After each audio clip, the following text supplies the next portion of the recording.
Are you struggling with Mahjong in Infinity Nikki? Have you just been clicking random buttons and hoping for the best? Has looking up Mahjong tutorials left you even more confused because of all the different variations? Well, don't you worry, baby girl. I am here for you. So don't stress. Let's take a deep breath and take my hand as I take you through the ultimate guide to Infinity Nikki Mahjong. We'll go over all the basics, from how to read the tiles, to the gameplay, winning hands and scoring, to the different game modes, and currency, so you can become worthy of the title Mahjong Master. Let's start by taking a look at all of the different types of Mahjong tiles. I will have to say the artistic direction Infinity Nikki went with their tile designs is questionable, and it makes it very difficult for people that aren't incredibly familiar with the basic designs to read what they are looking at. So I'll be putting Nikki designs side by side with a design you would see on a standard Mahjong set.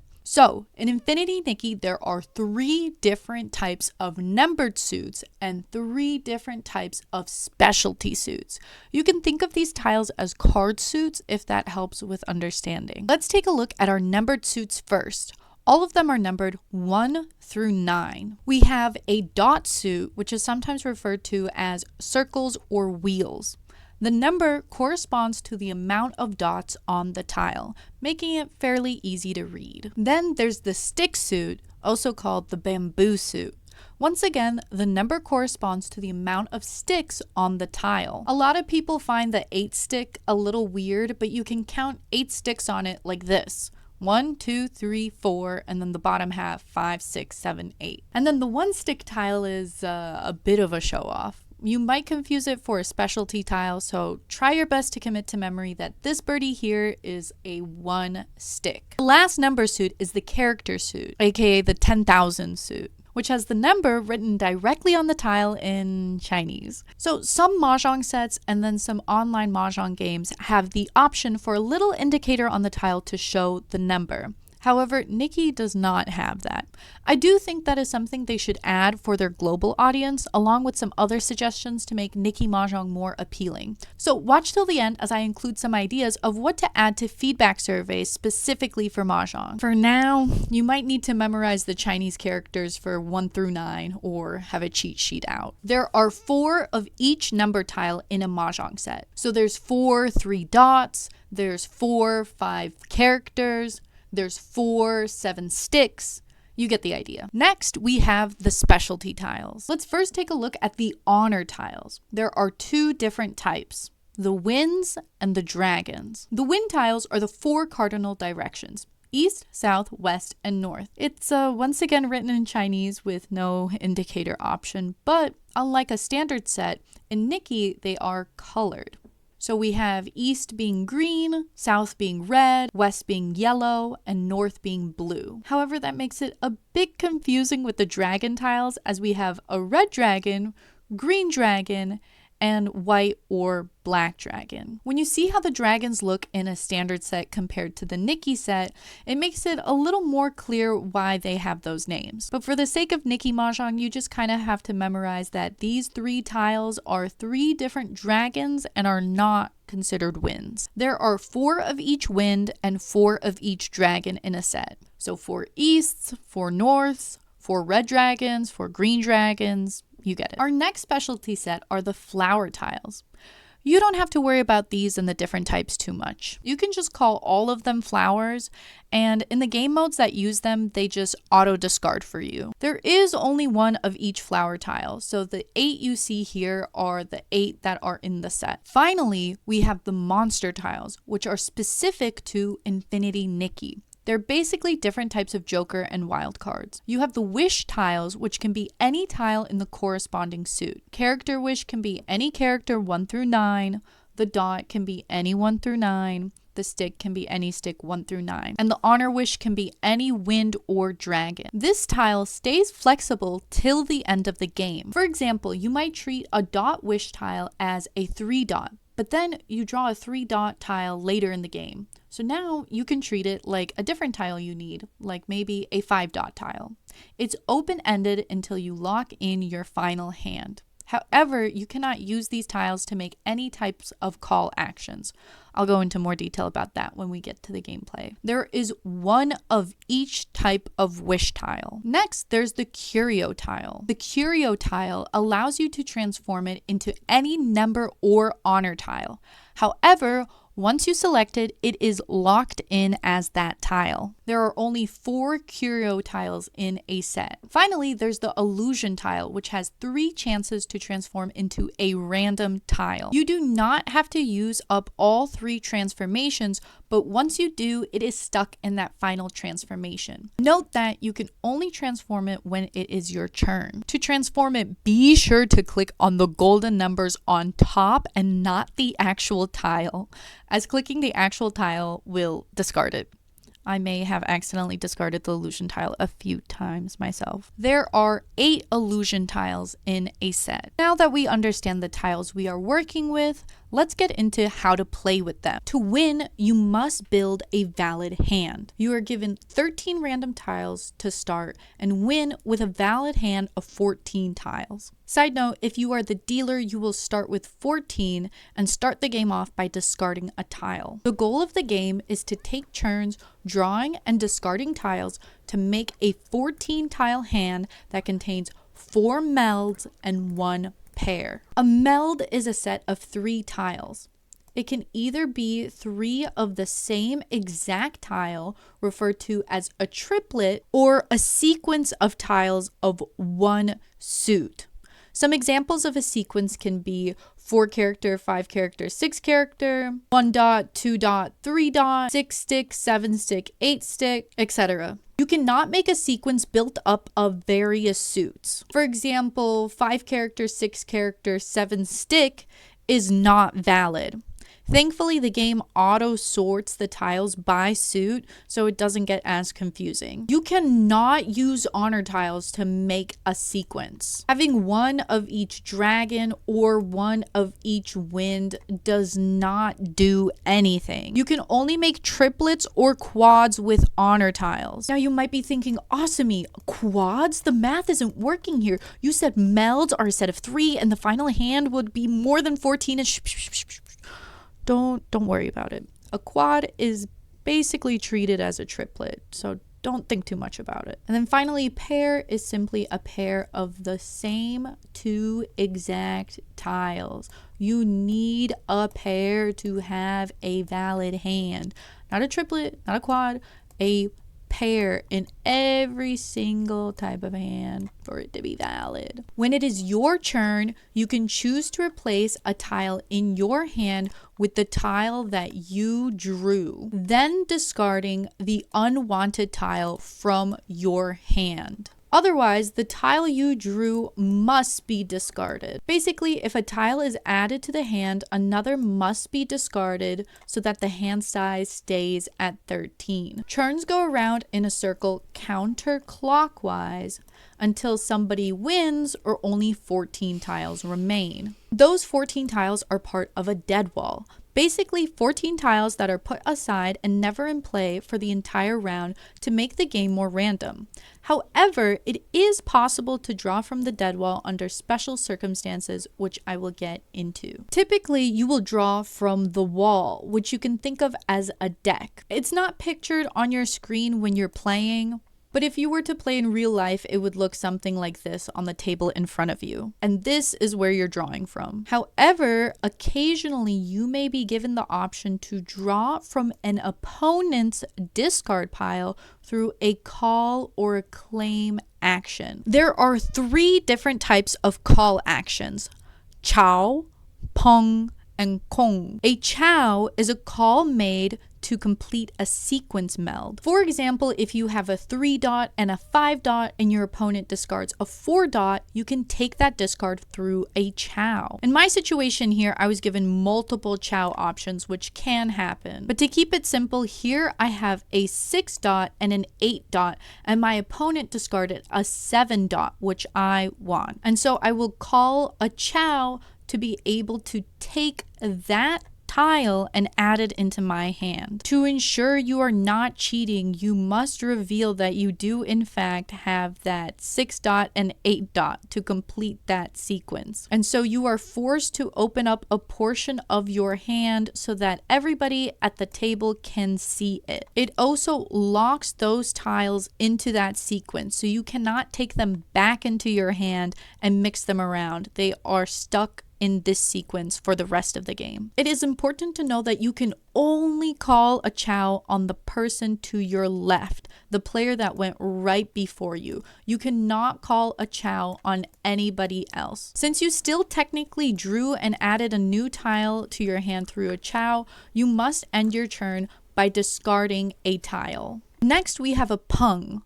Which part of my stupid face is blocking right now? Just ignore that. That wasn't supposed to be there. A pung is called to complete a triplet meld. For example, I already have 2 4 characters in my hand, and then my opponent discards another 4 character. I can take that to complete the triplet by calling a pung. Like a chow, I must open my hand and lock those tiles into a meld, so it is once again visible to everybody at the table. However, unlike a chow, you can call a pung on any player at the table. This has the potential to disrupt the turn order. For example, if I pung on the player across from me, a new tile is still added into my hand and I need to discard to be able to finish my turn. This effectively skips over the person to my left and does not allow them to take a turn. Once my turn is taken and I have discarded the tile, the turn order is restored and continues once again going to my right counterclockwise. This can also happen if I pung to the person to my right.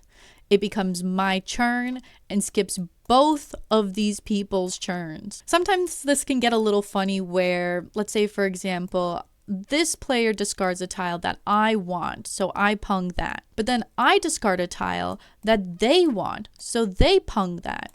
But then they once again discard a tile I want, so I pung that. And then it just goes kind of back and forth between the two of us, skipping their turns multiple times. Now that might sound really fun and exciting, but be aware that it can happen to you. Where let's say this person pungs the player to your left's tile, and that would skip your turn. Finally, a kong. It is basically the same as a pung but for a quad. You must have 3 identical tiles already in hand. It gets locked in place and you can call from anybody. However, calling a kong allows you to draw an additional tile from the dead wall, bringing into play a tile that might have otherwise not been included in that round. As always, you conclude your turn by discarding an unwanted tile. It's not super important, but there are 3 types of kongs. There is a melded kong, where you already have 3 identical tiles, and you take a 4th tile that completes your kong from an opponent. There's a concealed kong, which I had in the video, when all 4 of the tiles for the quad were drawn by you directly from the wall. And then there's an added kong, where you have a triplet already that you punged from someone else, and then you draw the 4th matching tile. If you want, you get to add it all together and upgrade your pung into a kong. Be aware that these call actions can only be made on the very most recent discarded tile. Let's say someone discards an 8 dot, which you don't need at the moment, but then a few turns later you're like, hey wait, I actually kind of want that 8 dot for my hand now. Well, that's too bad, because that tile is no longer live and cannot be claimed by anybody. Once again, you can only do a call action on the very most recent discard. Do keep in mind that when a call option pops up, you do not need to make a call and will always have the option to pass. The version of Mahjong that's in Nikki does favor fast hands, so typically it is better to call almost every time. Just be aware there can be a situation where, let's say you have a 4 dot as part of a 4, 5, 6 sequence and then 2 4 dots as a pair. Calling a Kong on another 4-dot will give you that quad, but in exchange you lose that sequence and that pair, which might have been more beneficial to your hand. Another example is you already have a 6, 7, 8 stick sequence in your hand, and then somebody discards a 5 stick. You would be given the option to chow to make a 5, 6, 7. However, making that call locks the 5, 6, 7 into a sequence and leaves your 8 hanging. Depending on what type of hand you have at that moment, it could be a very unnecessary move. It could set you back, it could put you forward. So pay attention to things like that before going and pushing the big shiny button. Besides Kong, there is one more way to draw a tile from the dead wall. If you have a flower tile in your hand at the start of the round or at any other point in the game, it must be discarded and replaced with a tile from the dead wall. This is typically done automatically for you, so don't stress about it too much. Once you've gotten your 13 tiles sorted into a mostly valid hand, you'll need just one more tile to complete it and win. At this point, you might be given the option to ting. A ting is basically a public declaration that you need one more tile to win. The game will then auto-lock your hand as is and auto-draw for you until you receive a winning tile. Calling a ting is optional, but it does get you extra points. However, it does take away the ability to keep your hand flexible until the end of the game. So to ting or not to ting, choose wisely. There are two ways to declare a win: through a discard claim or through a self-draw. You can declare who when a winning tile you need is discarded by any player. The player you declare who on directly pays you the amount your hand is worth from their currency stash. A self-draw is when you draw the winning tile you needed directly from the wall. The amount your hand is worth is split and paid out by the 3 other players. Typically, the dealer will pay out more than the other players. Now, there is the possibility to draw. If all the tiles, excluding the dead wall, are drawn and nobody declares a win, the game ends in a draw. If any players were at a ting, needing only one more tile, they get paid by the players that do not have a ting. If nobody has a ting or everybody has a ting, then no one gets paid. Keep in mind, your turn only lasts 20 seconds, which definitely doesn't feel like enough time with all of the decisions that need to be made. If you don't decide in time, it will auto discard your most recently drawn tile, which sometimes can be a tile you really needed. So try to pay attention and think quick. Now that we know how to build a winning hand, let's learn how to win big. There are quite a lot of different hand combinations you can make and many different ways to rack up points. However, to keep this guide from getting too overwhelming, I'm going to keep it very simple, keep to the basics, and just highlight a few important and some fun special winning hands. If there is a need with people wanting a more comprehensive scoring guide, let me know in the comments. Typically, one Mahjong game lasts 4 rounds, with each player having at least 1 round as dealer, allowing you to rack up points across multiple rounds. However, the Mahjong games in Nikki only last 1 single round, which is quite odd. And so the best strategy for winning in Nikki Mahjong is prioritizing speed and playing aggressively, meaning making a lot of call actions. Spending a lot of time curating a higher value hand is not ideal and will typically lead to someone making a valid winning hand before you, taking the worth of your hand to 0. In some other Mahjong variation, making a play for these high value hands can be worth it, but for the purpose of Nikki Mahjong, its first valid hand wins. So focus on making a valid hand as quickly as possible and letting the game tally up the points for you after. As for how it tallies, it basically adds up all your fun, basically points, and multiplies it by a base score of 1000. If you're curious about all these different hands and fan types, the in-game guide is actually not too bad once you have a strong understanding of the basics. So once you have a good grasp on things, you could study this and try to learn them little by little. I do want to quickly point out a few basic and important hands as well as some fun hands to keep in mind before we move on. The tutorial does mention lucky tiles, There's a specific method that decides what gets to be a lucky tile for the round, but don't worry about it for now.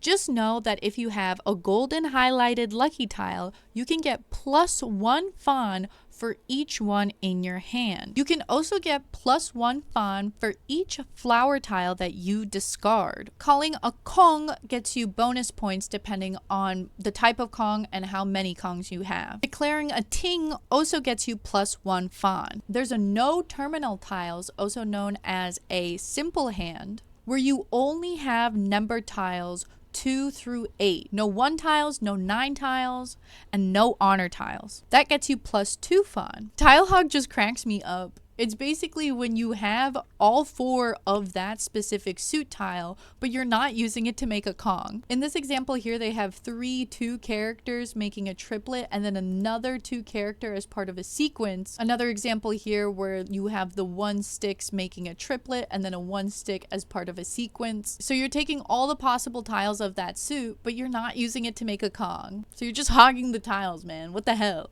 And that one gets you +2 fawn. A triplet or a Kong of any of the 3 dragon tiles gets you +2 fawn. If you have a triplet or a Kong of your matching seat wind, that is also +2 fawn. Basically, this thingy in the center here indicates what seat you are in. For this particular round, I was in the north wind seat. This means if I had a triple of the norths, which I didn't, that would have gotten me +2 fawn. Same if you're in the east seat and you have a triple of the easts, in the west seat, triple of the wests, so on and so forth. There's a fully concealed hand, which is +4 fawn, and it basically means you didn't do any call or claim actions. You didn't do a chow, you didn't do a pung, you didn't do a Kong, and you won with a self-draw. Another fun one is all pungs, that's +6. Basically, your entire hand is made out of triplets or kongs, plus your pair. You always need a pair, no matter what the hand is. You need that pair, you need it every time. A mixed triple chow is pretty fun, and it's +8. Basically, you have the same number sequence in each suit. So here you have a 3, 4, 5 stick, a 3, 4, 5 dot, and then a 3, 4, 5 character. Those ones are pretty fun. Another fun one is a pure straight, and that's +16. Basically, you have the sequences 1, 2, 3, 4, 5, 6, and 7, 8, 9 in all the same suit. I also really like the triple pung, which is also +16. Basically, you pung the same number in each suit. So here you have a triplet of 3 dots, a triplet of 3 characters, and then a triplet of 3 sticks. A full flush is pretty cool, and it's +24. Basically, your entire hand is one single suit. And it doesn't matter if it's triplets or if it's sequences, as long as it's all the same suit. Having 3 kongs can get you +32 fawn. Having a quadruple chow is pretty sick. It's +48, and you basically have the same sequence in the same suit 4 times. So here you have the 1, 2, 3, 1, 2, 3, 1, 2, 3, 1, 2, 3, with all of the available suits in that number. Plus your pair, always your pair. As you can tell, we're getting into the hands that are pretty fantastical and you need to be super lucky to get. Another cool one is all honors. That's +64 fawn. And yeah, it's basically you only have wind or dragon tiles. Now we're into the +88s, the maximum fawn that you can get. There's the earthly hand and the heavenly hand. And that's basically when the randomly drawn tiles you're given at the start already are ting, 1 tile away from winning, and then the tile you draw, the very first tile you draw, completes your hand, giving you the wind instantly, right as the game starts.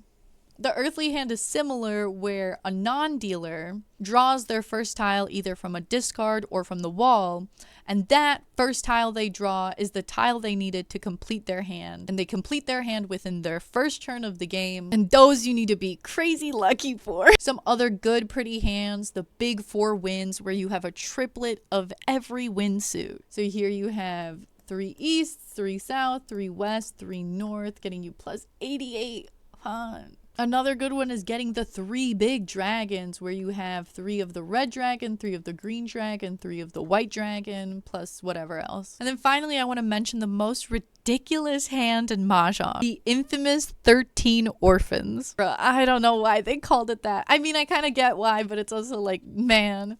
Basically, if you go for a 13 orphans hand, you cannot go for any other type of hand. Like if you lock in for a 13 orphans hand, you have to do a 13 orphans hand, because then it gets to a point where that's the only possible hand you are capable of doing. There are no melds in this, and there's only one pair in this. Basically, you have one of each wind tile. So here you have the east, south, west, and north.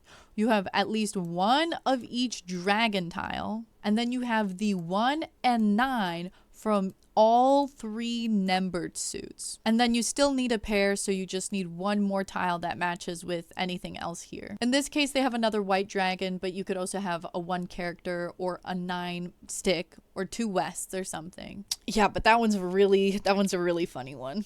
Now, there are very few hands that are exceptions where you don't need 4 melds. And one of those is the 7 pairs, which is worth 24 fawn. As you can see, it's exactly what it says. And you have 7 pairs in your hand. No triplets, no kongs, no sequences, and because this one's a little funky, it gets to be its own special hand. Now, obviously, these big hands are very dependent on luck. High risk, but a high reward. Honestly, I just recommend scrolling to the very bottom of the font types and learning it from the bottom up. You can still get quite a lot of points stacking these smaller value plays on top of each other, and they're also easier to get. The explanation for the hand will say if it doesn't stack with a specific hand. Again, speed is the bigger priority in Nikki Mahjong. If you only go for these bigger hands every single time, you'll just be losing. Now that we've gone over the basics of scoring, let's look at the 3 different Mahjong game modes in Infinity Nikki. We have Duo Mahjong, Casual Mahjong, and Thrilling Mahjong. All the rules I described to you just now is most applicable to Casual Mahjong. Casual Mahjong is the most similar to majority of other Mahjong variation and shares a lot of the same rules and hands with a lot of other popular Mahjong styles. Duo and Thrilling are more like specialty game modes. If you're struggling to grasp Casual Mahjong, Duo Mahjong is like a basic baby mode. You still play with 4 people, but most tiles are axed from the set, including the ones with the Chinese characters. It's all the same rules that I just explained, but only with dots and sticks. No characters, no honors, no flowers, and just 2 monsters. With less tiles, it makes the game much quicker, and it has way less font types. This can be a good practice mode to focus on learning and understanding the gameplay before memorizing more tiles. Now for Thrilling Mahjong, this game mode also has less tiles, but it also has a lot more weird special rules. There are no honor or flower tiles in this game mode, only number tiles. However, you start the game by selecting a voided suit. Basically, you select one of the 3 suits to void and not allow yourself to use. Momo will typically recommend one to you based off of which tile you have the least of in your starting hand, which is typically a good play to make, but don't just auto-click it because you might have some better sequences in the other suit that you are being encouraged to void. You do not all have to void the same suit. Each player can pick their own voided suit. Then for that round, you cannot have that suit in your hand and you are forced to discard it if you draw it. Once you have discarded all of the voided suits, you can then start discarding other tiles to build up your hand. Interestingly, you are not allowed to chow in this game, and kongs are scored a little bit differently. Another interesting rule is when somebody who's in the game doesn't end.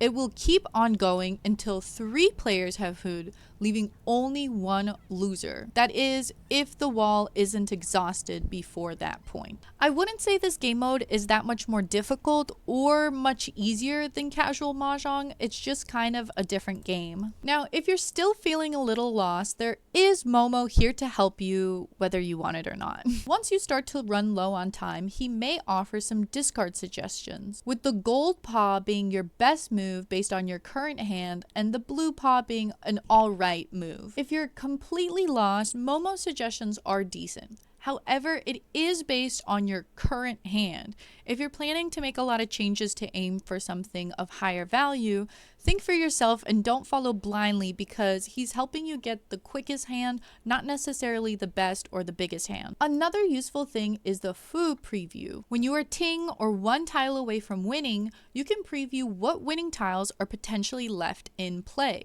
Keep in mind these tiles could potentially be stuck in somebody's hand or in the dead wall.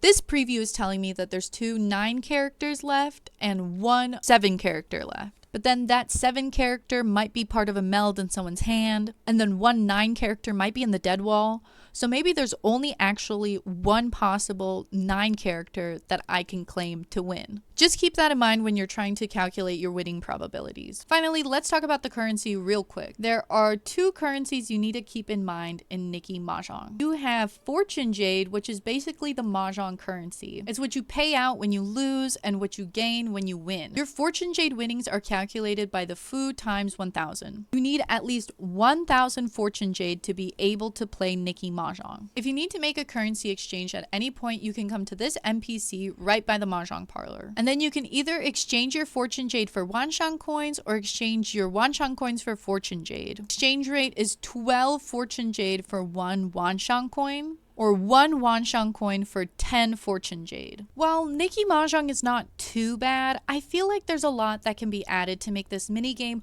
more appealing to a global audience, newbies, tryhards, just basically everybody. So if you've made it this far into the video, please do me and yourself, but especially me, a favor and note down these things to include in a future Infinity Nikki feedback survey. First things first. I mentioned it earlier, but a tile indicator toggle. While most of the East Asian audience probably understands these characters, I highly doubt majority of the rest of the world does. The tile designs in Nikki are also a little funky too, so having a toggle in the game to be able to add in this number notation and then the East, South, West, North notation would be extremely helpful and benefit everybody. Number 2. Most online Mahjong games have a quick score breakdown as well as an avatar showcase. Nikki Mahjong does have this mini underwhelming score breakdown if you click on the little eye when you win, but it isn't clear what got you how many points. And then it does have this super cute win screen, but you can only see the windscreen of yourself. With Nikki being a fashion game, having an avatar show off would be so fun and would entice people to try to play and win to show off their style. A more comprehensive score breakdown would also really help with having people pick up on font and how they work and understanding the scoring system more quickly. Number 3, a leaderboard. The music game mode in Nikki has a leaderboard, so I was hoping for the Mahjong game mode to have one as well. Having it be a bit more competitive and seeing where other people rank in Mahjong would be so much fun. Number 4, as of now, you can only convert Jade into Wanshang coins. I know the probability of being able to convert Wanshang coins to diamonds is so small, but with you being able to gain so many Wanshang coins from Mahjong and then from the hot pot as well, and then having so few ways to spend it, there's only like a couple shops, and then I guess you can churn the coins back into Jade. I feel like it's so easy to stack up a ridiculous amount of Wanshang coins. I know being able to exchange it into diamonds is quite a reach, but to keep the currency from becoming completely useless, being able to turn it into bling or bubbles or thread would give it so much more value and entice more people to play Mahjong. Number 5, 20 seconds as a timer is not too bad for Mahjong tryhards, but with the Joker tiles requiring extra thinking and most of the global audience being new to the game, a slight increase to 30 seconds or maybe even 25 seconds would be so helpful. Number 6, Mahjong is a 4-player game, but you can only invite one friend to co-op with. This makes it hard to play with friends because of the chance to queue up with random people. Being able to queue with 3 friends and doing friends matches would be so much more fun and really exciting for a lot of people. Number 7, Momo is pretty helpful when you're starting out, but if you already know how to play Mahjong, he's so annoying. I pray for a toggle to be able to churn off Momo suggestions. Number 8, The single rounds are so bizarre to me and probably most Mahjong players. I would love for an option to do a normal full 4-round game in Nikki. And finally, number 9. This one might be a shot in the dark as it doesn't seem like too many players are playing Mahjong in the NA server at the moment. But most online Mahjong games have ranked rooms to play in, so if you're more experienced, you can play with people closer to your level. Would love to have something like that maybe later down the road or something. I don't know. Now, with all my pleas out of the way, we have reached the end of the ultimate Infinity Nikki Mahjong guide. I did my best to explain all of the basics and some of the more complex stuff, but I tried to avoid getting too into the nitty-gritty so it wasn't too overwhelming. If you're still confused about something or need clarification, please don't be shy and ask in the comments where I will happily answer.